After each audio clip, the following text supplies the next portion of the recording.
Hello, and welcome to the 80s Movie Podcast. I'm your host, Edward Havens. Thank you for listening today. I'm recording this episode in late September 2022, and we are quickly approaching a major milestone for the show, 10,000 lifetime downloads after a little over 3 years, which for some big-time podcasters is like 10 seconds worth of listeners, but for an independent podcast like this one, who is not backed by a major company or belongs to a major network, it's pretty exciting. And I wanted to thank every single one of you for taking a chance with the show. Over the past 3 years, we've had listeners from at least 66 countries around the world, from the US and Canada, Spain and Hong Kong, South Africa, Vietnam, to Brunei.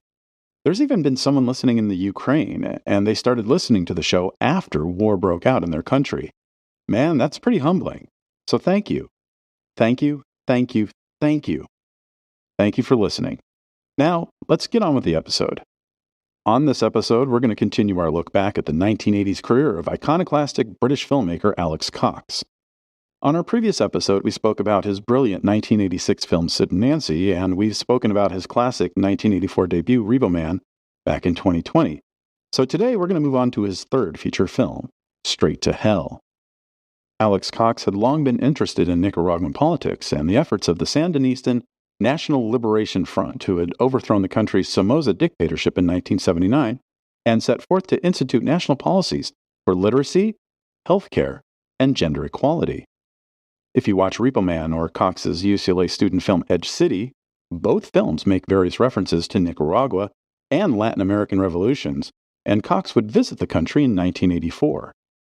He had hoped to shoot a concert film in the capital city of Managua, which would have featured The Clash, The Pogues, and Elvis Costello, amongst others, to help the Sandinistas fund more of their programs. But when Cox could not get the financial backing for the event, he instead decided to write a film that they could all act in. Cox was especially keen on working with Joe Strummer, the legendary guitarist and singer for The Clash, who he had gotten to know on a far stronger basis than the average fan could ever dream of. Written in 4 days with his regular collaborator, Dick Rude, Cox considered the film Straight to Hell, named after the Strummer-penned 1982 song, to be a loving parody of spaghetti westerns. Cox loved the spaghetti westerns from his youth, especially Giulio Questi's genre-bending western splatter horror film Django Kill If You Live, Shoot from 1967. Cox was able to secure a $1 million budget for the film, and he would secure a shooting location in Almeria, Spain, where many of the classic Italian westerns were shot.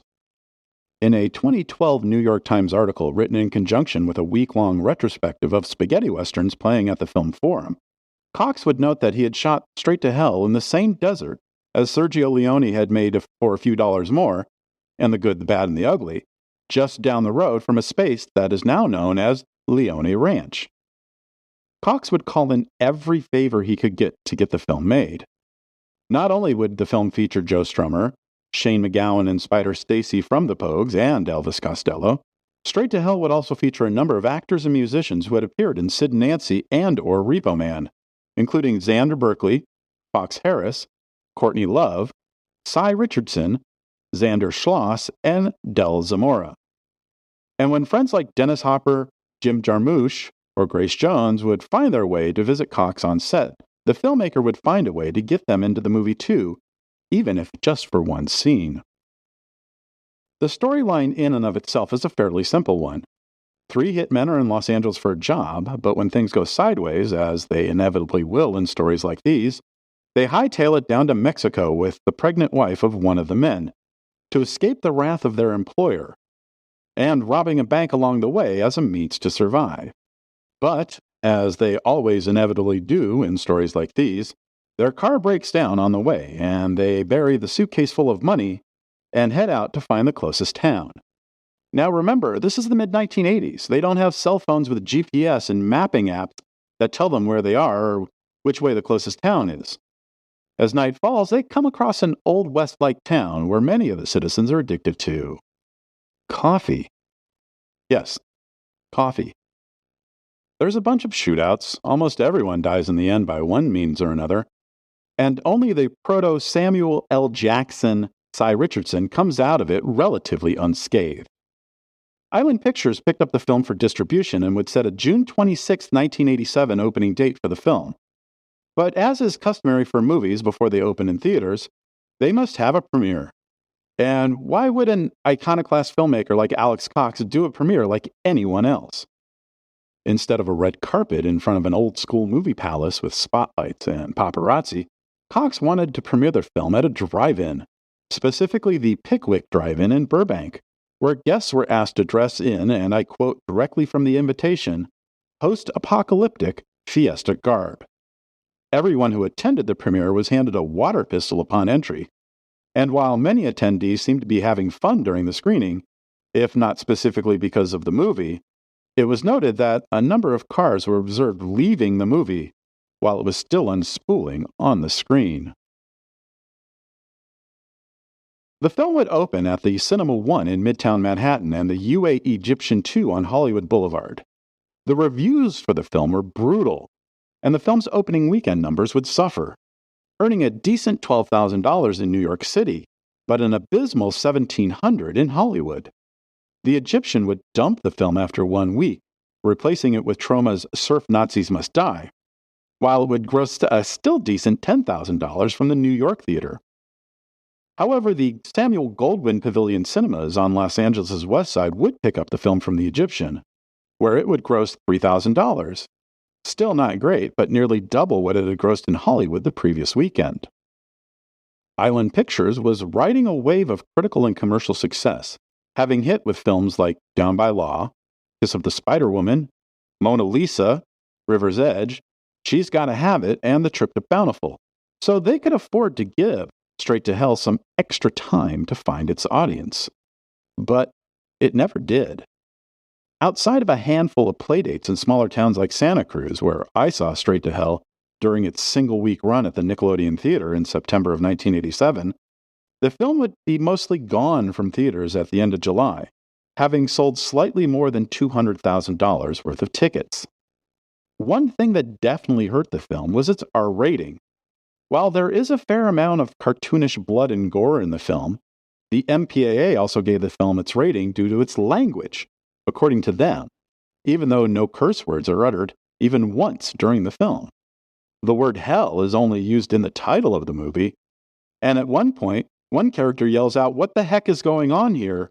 instead of something more colorful that might normally be used in that situation.